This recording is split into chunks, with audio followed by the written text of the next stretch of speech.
안녕하세요. SPT 가족 여러분, 엄코치입니다. 오늘은 선수 분석을 할 텐데 해외 선수들이 아니라 특별히 한국 선수, K리그에서 뛰고 있는 한국 선수를 하도록 하겠습니다. 그 선수가 바로 이번 시즌에 일본에서 강원으로 이적한 이범영 선수를 할 건데요. 지금 영상에서 나오는 것처럼 강원에서 좋은 활약을 하고 있는 그런 골키퍼인데, 한번 이 선수에 대해서 한번 오늘 알아보도록 하겠습니다. 네, 그래서 이범영 선수의 이 빌드업 영상을 보면 먼저 이 공격수가 압박이 없는, 그러니까 이범영 선수가 볼을 잡았을 때 압박이 없는 상황에서는 굉장히 침착하고 패스도 정확하게 아주 깔끔하게 잘하는 걸 볼 수 있는데요.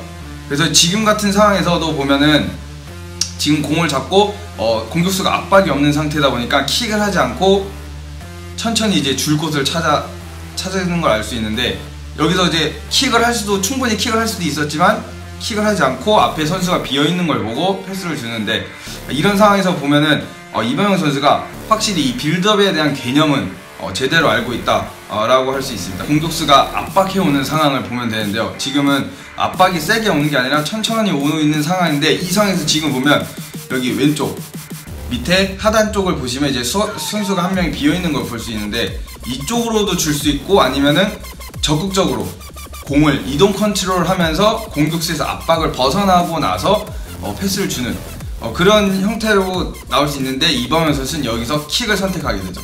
킥을 선택했는데, 여기서 킥을 하는 건 나쁘지가 않은데, 킥을 했을 때 중요한 거는 정말 우리 선수한테 정확하게 가야 되는 거예요. 킥이 그래서 그만큼 어려운 거고, 상대 선수가 준비가 돼 있는 상태라면은 더욱더 킥을 신중히 차야 되는데, 지금같이 부정확하게 되면 바로 볼 소유권을 넘길 수가 있는 거죠. 그래서 그 다음 상황을 보면은 지금도 압박이 오는데, 지금 상황에서도 충분히 밑에를 주고 풀어 나올 수 있는 경우지만 이범영 선수는 킥을 선택해서 킥을 하는데, 그래서 이제 킥이 좀 더 정확해야 돼요. 지금 보면 이 킥이 이 앞에 있는 이 선수를 노리는 게 아니라 여기 지금 이 사이드 라인에 있는 선수가 비어 있는 걸 볼 수 있습니다. 그래서 이 선수한테 킥을 해주는 그런 선택이 더 좋은 선택이었는데, 지금은 킥은 정확했지만 판단이 조금 부족했다라고 볼 수 있습니다. 상대가 붙어있는 상태에서 킥을 하게 되면 컨트롤 하기도 되게 어렵고 또 볼 소유권이 넘어가는 게 쉽기 때문에 킥을 할 때 가능한 한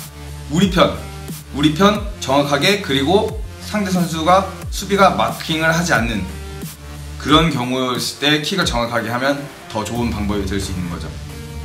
빌드업을 할 때 킥이 절대 나쁜 건 아닌데, 이 킥을 할 때 주의할 점은 우리 편 정확하게 주고, 그 다음에 상대가 마크가 없는 선수를 찾아서, 만약에 그것도 안 됐을 시에는 그냥 공간을 보고 하는 그런 킥이 돼야 합니다.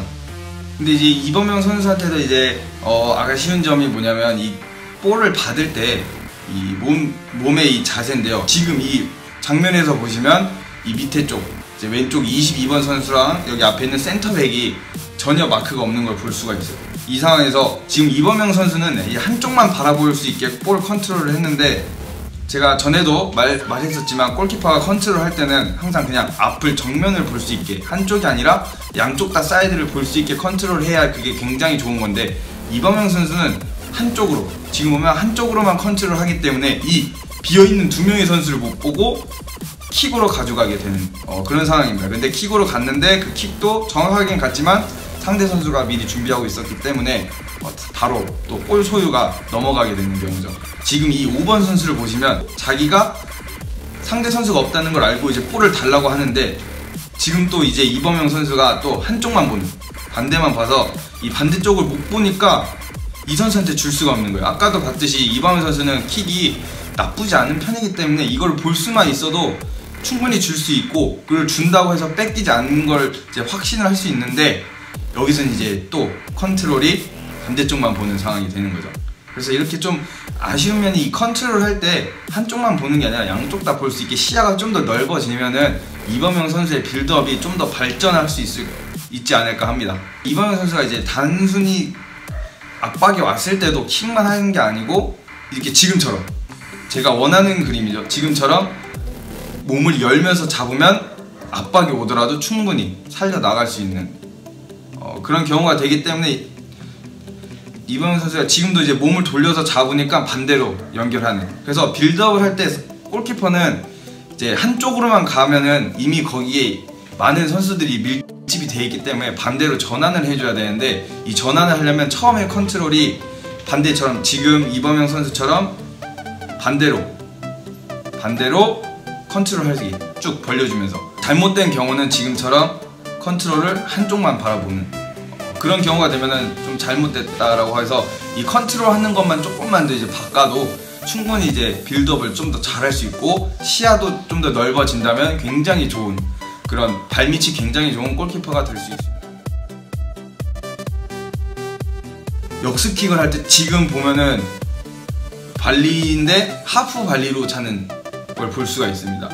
지금 이범영 선수 보면 하프 발리로 차는데, 이 하프 발리가 굉장히 어려운 기술인데, 지금 보면 굉장히 정확하고 또 멀리까지 가서 역습상에서 굉장히 유용하게 쓸 수가 있어요.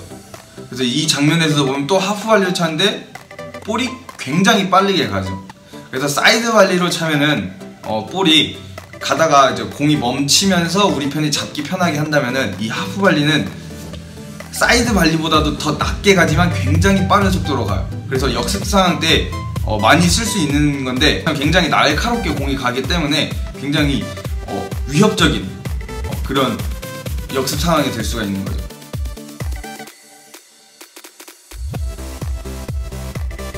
골대에서 밖으로 나오는데 판단도 굉장히 좋고, 나오는데 겁도 없고 빠르게 나오기 때문에 이런 장면에서 많은 볼을 막는 걸 많이 볼 수 있었습니다. 그래서 지금 장면도 굉장히 판단이 좋고 빨리 나와서 위험한 상황을 넘길 수 있었죠. 여기서 정말 판단이 좋다는 게 뭐였냐면, 이 선수가 한 번에 슈팅을 할 자세가 안 돼 있고 컨트롤 하니까 미리 나오고 있는 거예요. 이 장면 뒤에서 이 볼이 떴을 때 이범영 선수는 이미 나오고 있는 거죠. 아, 얘가 한 번에 슈팅하기가 어렵다는 걸 판단하고 미리 나와서 컨트롤 했을 때 자세를 잡고 슈팅을 할 때는 몸을 날려서 막는, 정말 잘 막았어요. 제가 생각했을 때는 굉장히 잘 막았는데, 에두 선수인데 이 공격수도 돌아서는 것도 기가 막혔는데, 이 돌았을 때 이범영 선수는 빨리 나와서 각을 좁혀서 막은 거죠. 한 번에 이 판단을 정말 잘해서 나오면서 각을 다 줄였기 때문에 막을 수 있었던 거죠. 지금도 보면 슈팅을 할 때는 몸을 날려서 막고, 슈팅하기 전까지는 달려가면서 슈팅할 때 딱 몸을 날려서 막는, 이건 이미 각을 다 줄였기 때문에 굉장히 어려운 슈팅이었어요. 그리고 공격수 입장에서는 돌자마자 슈팅하려고 하는데 이 키가 엄청 큰 선수가 달려오고 있으니까 이 위압감도 장난이 아니어서 넣기 정말 어려운, 골대가 거의 안 보일 정도로 아마 그런 상황이었을 겁니다. 이범영 선수는 이 나오는 거, 그런 상황에서 정말 판단이 좋고 무서워하지 않기 때문에 더 저돌적으로 나올 수 있어서 굉장히 많은 선방을 했기 때문에 이게 엄청나게 큰 장점 중에 하나인 거죠. 이범영 선수의 공중볼을 한번 볼 텐데, 이범영 선수가 공중볼을 보면은 이게 붕 뜬 상황에서 굉장히 잘 나오고요. 이범영 선수가 워낙 키가 크고 최장신의 선수 중에 한 명이기 때문에 공중볼에 있어서는 굉장히 큰 이점을 가져가는데, 지금도 보면은 어떻게 보면 상대랑 경합하는 상황인데도 불구하고 볼을 정확하게 잡을 수 있는 그런 정도의 능력을 가진 선수인데요. 볼을 잡는 것만 아니라 펀칭하는 것도 굉장히 멀리 안정적으로 할 수가 있는 그런 골키퍼입니다. 그리고 나가는데 정말 거리낌이 없고 굉장히 적극적으로 나가는 거예요. 이제 문제가 뭐냐면, 이제 이범영 선수 같은 거는 아까도 말했듯이 굉장히 저돌적으로 나가는데요. 이 상황에서 저돌적으로 나가는 게 좋지만, 그런 상황에서 자기가 나갈 수 있는 것도 있고 없는 것도 있는데, 이런 판단을 잘해야지 골키퍼가 정말 잘한다는 그런 소리를 듣는데, 이범영 선수 같은 경우는 이제 어떻게 보면은 좀 더 너무 자신감이 차 있어서 실수를 범하거나, 아니면 키가 너무 크다 보니까 조금 이제 느릴 수가 있거든요. 푸더크가 조금 느린데 이런 경우에서 또 실수가 나거나, 그래서 골을 먹는 경우가 있는데, 지금 코너킥에서 먹은 실점들인데, 지금 보면은 이 6야드 이 모서리 쪽에서 실점을 하죠. 지금도 보면 골대 뒤쪽, 그리고 지금도 6야드 모서리 쪽에서, 이 세 실점의 공통적인 거는 코너킥 상황인 거고, 그리고 그 다음은 이범영 선수의 키를 넘어서 골을 먹었다는 거예요. 그러면 그렇다는 거는 이범영 선수가 키를 넘어서 먹었다는 거는 볼이 좀 길게 왔다는 거죠. 그래서 이 볼이 길게 왔는데 이범현 선수가 좀 어떻게 보면 무리한 플레이를 하면서 나가서 막으려다 보니까 이제 실점을 하게 됐는데, 이 장면은 코너킥 상황은 아니지만 이제 크로스에서 이제 물론 헤딩이 좋고, 여기서 제가 지적하고 싶었던 점은 이범현 선수의 실점할 때 그 장면이 아니라 지금 이 볼이 나올 때의 장면이에요. 아까도 말했지만 이범현 선수의 키를 넘어서 오는 볼을 많이 먹었다고 하는데, 그 키가 넘어가는 이유 중에 하나가 볼을 차기도 전에 이범현 선수가 먼저 한 발 앞서고 나와요.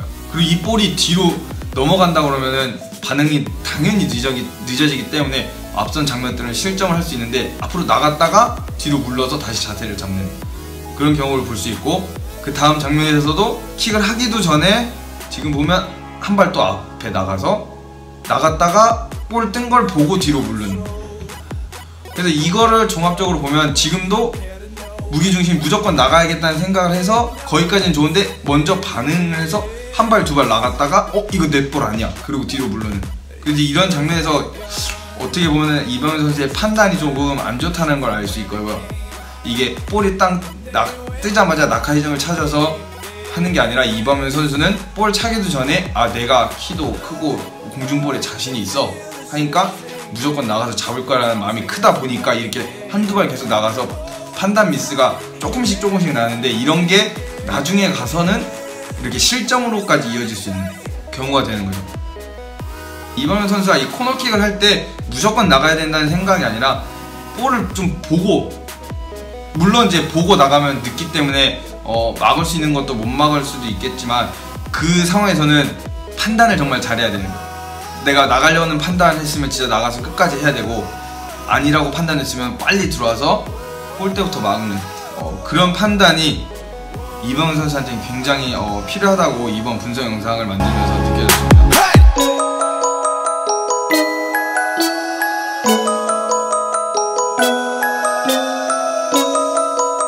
네, SPT 가족 여러분, 이번 분석 영상은 여기까지고요.